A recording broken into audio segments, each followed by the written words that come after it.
Bharatiya Janata party के लोग समय समय पर बेतुकी बातें देते हैं। भारतीय जनता पार्टी के खिलाफ अगर आवाज उठाता है तो भारतीय जनता पार्टी गलत तरीके अपना करके संवैधानिक और लोकतांत्रिक मूल्यों का गला घोट करके जो है ईडी का, सीबीआई का, आईटी का जो है दुरुपयोग करके जो है जुबान बंद करने का काम करते हैं। 2024 में इनकी विदाई होनी है। आप देख लीजिए कि देश के खजाने को लूटने वाले जितने हों सभी के सभी गुजरात के बनिया ही हैं।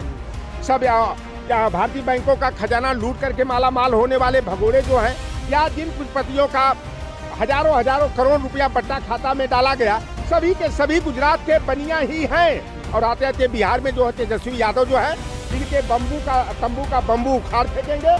भारतीय जनता पार्टी के तंबू का बम्बू उखाड़ करके अमित शाह को और नरेंद्र मोदी को जो है कि गुजरात के कच्छ और खंभात की खाड़ी में ये मुंह छिपाएंगे। जिस तरह से आज बंगाल प्रदेश के भाजपा के अध्यक्ष जी ने बयान दिया है कि ममता बनर्जी के बारे में उन्होंने कहा है कि वो कभी कहती हैं गोवा की बेटी हैं तो कभी कहती हैं बंगाल की बेटी हैं, तो उनके कितने बाप हैं जो हर जगह की बेटी बताती हैं। तो इसके ऊपर आप, समाजवादी पार्टी का गठबंधन भी है टीएमसी से, तो इसके ऊपर आप क्या कहेंगे?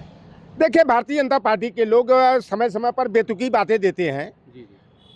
ममता जी जो है भारत की बेटी हैं, और भारत की बेटी हो तो चाहे उत्तर प्रदेश की बेटी बन जाए, बंगाल की बेटी बन जाए, चाहे दिल्ली की बेटी बन जाए, तो इसमें भारतीय जनता पार्टी वालों को एतराज क्या है?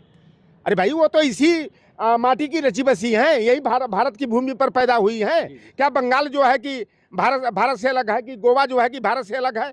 ये भारतीय जनता पार्टी वाले जो है 2024 में जो इनकी जमीन खिसक रही है, ये सत्ता से जो है इनका पत्ता कट रहा है, इसलिए भारतीय जनता पार्टी के लोग बौखलाहट में जो है तरह तरह के जो है कि बेतुके बयान दे रहे हैं। और आप देखिए कि ये पूरी तरह से हार का मुंह देखकर हतोत्साहित है। आप बताइए कि प्रदेश के मुख्यमंत्री केजरीवाल को जो है कि इन्होंने जो है कि दबाव डाल के मुख्य सचिव ने वहाँ का इस्तीफा दे दिया। कहा कि हमसे जबरदस्ती जो है कि सीबीआई के लोग जवाब चाहते थे, लेकिन मैं जवाब कैसे दूं? तो ये जो भी प्रतिपक्ष का नेता है भारतीय जनता पार्टी के खिलाफ अगर आवाज उठाता है तो भारतीय जनता पार्टी गलत तरीके अपना करके संवैधानिक और लोकतांत्रिक मूल्यों का गला घोट करके जो है ईडी का, सीबीआई का, आईटी का जो है दुरुपयोग करके जो है जुबान बंद करने का काम करते हैं। लेकिन भारतीय जनता पार्टी लाख कवायद कर ले, 2024 में इनकी विदाई होनी है और इंडिया गठबंधन की सरकार बननी है। जिस तरह मोदी जी आश्वस्त नजर आ रहे हैं 400 सीटों को लेकर, लेकिन गुजरात के अंदर ही कई भारतीय जनता पार्टी के सांसदों ने अपना टिकट लौटा दिया और वो कांग्रेस पार्टी से अपने लोकसभा चुनाव लड़ने की तैयारी कर रहे हैं। तो क्या लग रहा है कि ये 2004 के साइनिंग इंडिया की तरह कहीं रिवर्स तो नहीं होता नजर आ रहा? 400 देखिए, 2004 में आप याद कर लीजिए, साइनिंग इंडिया माइनिंग इंडिया हो गया और भारतीय जनता पार्टी जो है चारों खाने चित हो गई। उसी तरह से जो है नरेंद्र मोदी जी जो है 400 पार का ये नारा दे रहे हैं। 400 पार का नारा इनका जो है कि बिल्कुल धराशायी होगा। गुजरात के दो लोगों ने टिकट वापस कर दिया। ये भारतीय जनता पार्टी में ये सब चल रहा, क्योंकि जिनके अंदर राष्ट्रीयता की भावना होगी, जो भारतीय संविधान और लोकतंत्र में विश्वास रखते हैं, वह लोग जो है कि भाजपा के असली चेहरे को पहचान गए। आप देख लीजिए कि देश के खजाने को लूटने वाले जितने हों सभी के सभी गुजरात के बनिया ही हैं। सब भारतीय बैंकों का खजाना लूट करके माला माल होने वाले भगोड़े जो हैं, या जिन कुलपतियों का हजारों करोड़ रुपया बट्टा खाता में डाला गया, सभी के सभी गुजरात के बनिया ही हैं।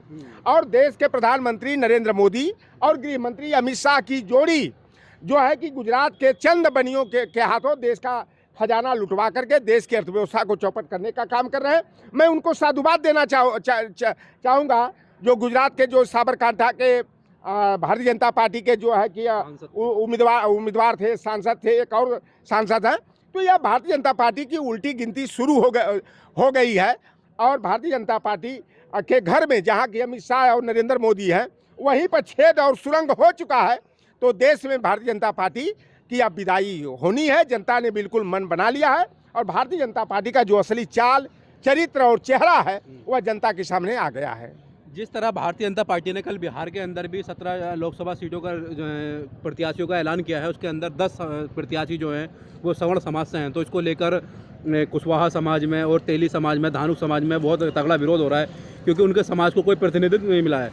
तो क्या लग रहा है इससे इंडिया गठबंधन को फायदा होता हुआ नजर आ रहा है? आपको लगता है क्या? देखिए, जिस तरह से हम लोग पीडीएफ फार्मूला को लेकर के उत्तर प्रदेश में चल रहे हैं, बिहार में भी सामाजिक न्याय का, मंडलवाद का मुद्दा जो है कि बड़ी मजबूती से उभरा है। और मैं देखिए न तो सवर्ण का विरोधी हूँ, न तो पिछड़े दलित का समर्थक हूँ। अगर वो पार्टी से हैं तो जनसंख्या के अनुपात में सभी वर्गों को प्रतिनिधित्व मिलना चाहिए। वहां पर जो जातिगत जनगणना हुई, आपको देखे होंगे कि 61+ % आबादी जो है कि ओबीसी और एमबीसी की है। कुल मिलाकर के नियर अबाउट 90% जो बाबू जगदेव प्रसाद कुशवाहा जी कभी नारा देते थे, 10 का शासन 90 पर नहीं चलेगा, नहीं चलेगा। 100 में 90 शोषित है, 90 भाग हमारा है, धन धरती और राजपाट पर 90 भाग हमारा है। तो वहाँ की जनगणना रिपोर्ट में 10.57% हमारे सामान्य वर्ग की आबादी उभर करके आई। और जो लोग दावा करते थे हमारी आबादी 10% है, 12% है, पता लगा उनकी आबादी जो है 2.66 तक, 1.42 तक सिमट करके रह गई। तो वहाँ पर जो उम्मीदवारी घोषित भारतीय जनता पार्टी ने किया है, वहाँ का क्यों ही देख रहे हैं आप? उत्तर प्रदेश का भी आप देख लो ना, यहाँ भी तो वही हाल है। तो भारतीय जनता पार्टी जो है कि वो सोच रही है कि हम जो है कि पिछड़ों को, दलितों को जो है केवल मोहरा बना करके और इनको उपेक्षित करके हम जंग जीत लेंगे।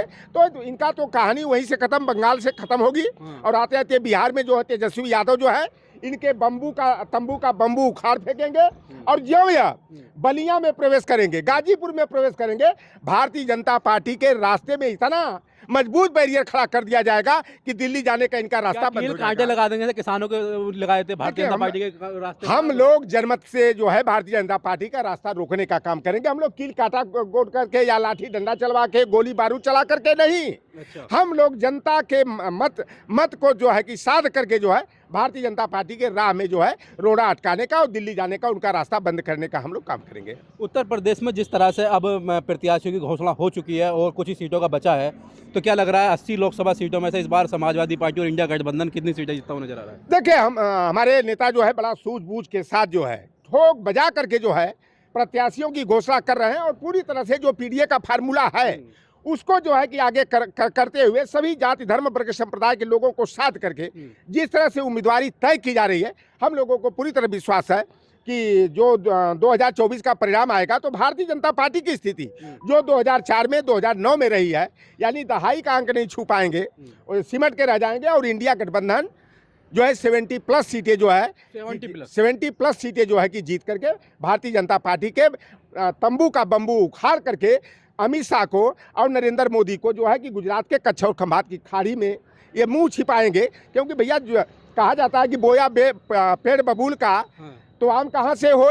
सबके राह में जब कांटे बो रहे हो, चाहे वो छात्र नौजवान हो, चाहे वो किसान हो, तो जो बोएंगे वही काटेंगे। तो या छात्र नौजवान हो, चाहे किसान हो, ओबीसी SC ST हो, चाहे बेरोजगारी का दंश झेल रहे हमारे बेरोजगार बच्चे हैं, सारे लोगों ने मन बना लिया है कि महंगाई के सवाल पर, बेरोजगारी के सवाल पर, लोकतंत्र और संविधान के सवाल पर, और जो सरकारी संस्थानों का निजीकरण करके बनियों के हाथों नीलाम किया जा रहा है, रोजगार और नौकरी के अवसर खत्म किया जा रहा है, इन सारे मुद्दों पर जो है देश की जनता जो है पूरा मन बना चुकी है कि 2024 में लोकतंत्र और संविधान को बचाने के लिए आप कह रहे हैं कि हम जरूरी है। जिस तरह से आप कह रहे हैं कि मोदी जी गुजरात भेज देंगे, तो लेकिन दूसरी तरफ ओम प्रकाश राजभर कह रहे हैं कि हम यादव परिवार को सेफे भेज देंगे इस बार।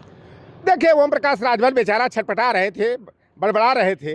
अब वो तो चुनावी बेला में जो है ना कि इनको जो है कि एक मोहरा के रूप में आगे कर दिया गया है।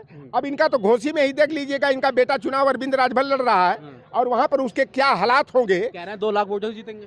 अब ये नौवा कितना बार समन्वय आई देख लेना। तो ओम प्रकाश राजभर जो है ना खिसियानी बिल्ली खम्भा नोच है। भैया गए थे बड़ा वहां पर लेकर के लोभ लालच, लेकिन ये तो कहिए अमित शाह और जो जोगी में तनातनी है उसी का लाभ लेकर के इनको मंत्रिमंडल में स्थान दे दिया गया। और कुल मिलाकर के लोकसभा का चुनाव की प्रक्रिया जो चल रही है उसमें राजभर समाज को लुभाने के लिए जो कवायद भारतीय जनता पार्टी ने किया है, लेकिन राजभर समाज जो है भारतीय जनता पार्टी से लूटा पीटा है। इनके भर और राजभर के आरक्षण का सवाल है। क्या ओम प्रकाश राजभर भारतीय जनता पार्टी से आरक्षण राजभर को दिलवा लिए? क्या संजय निषाद, मल्ला केवट बिन धीवर कार गुड़िया तुराहा बाथा माझी रायकवार को आरक्षण दिलवा लिए? क्या जो सम्मान की ये बात ये बेईमान करते हैं, क्या जो है कि निषाद और राजभर समाज को जो है कि इन्होंने भारतीय जनता पार्टी की सरकार में सम्मान दिला दिया क्या? तो ये संजय निषाद भी नाराज बताए जा रहे हैं एनडीए गठबंधन से, कह रहे हैं कि एक ही सांसद है वो भी भारतीय जनता पार्टी का, वो हमारा तो है नहीं, हम तो चाहते हैं कि हमारे सिंबल पे एक हमारा सांसद बने। ऐसा है कि संजय निषाद क्या निषाद पार्टी के MLC हैं क्या? संजय निषाद जो निषाद पार्टी के अपने को अगुवा कहते हैं, तो पहले बता दूं निषाद पार्टी निषाद समाज को बेवकूफ़ बनाने का एक साधन है। और संजय निषाद जब खुद भारतीय जनता पार्टी से एमएलसी हैं, उनका एक बेटा प्रवीण निषाद जो है संत कबीर नगर से सांसद और घोषित उम्मीदवार है, एक बेटा दूसरा जो है चौरी चौरा से जो है कि भाजपा के सिंबल पर जीता हुआ विधायक है। तो संजय निषाद की निषाद पार्टी है कहाँ? जब उनका परिवार, उनका राष्ट्रीय अध्यक्ष, उनका प्रदेश का प्रभारी, उनका राष्ट्रीय महासचिव जब सभी भारतीय जनता पार्टी के सिंबल पर चुनाव लड़ते हैं, तो निषाद पार्टी का अता पता कहाँ है भाई?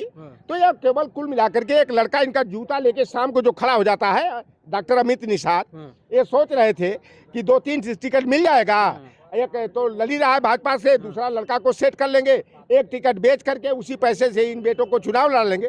लेकिन बेचारे को जो है कि सपना साकार नहीं हो पाया, तो आज निषादों का सम्मान उनको याद आ रहा है और निषाद खदेड़ा कर रहे हैं ना संत कबीर नगर में। अच्छा, गोरखपुर में क्या लग रहा है, काजल निषाद को निषाद समाज का समर्थन मिल रहा है या योगी जी को ऊपर समर्थन देगा? अरे भाई, निषाद समाज की बहू है, क्यों नहीं मिलेगा समर्थन?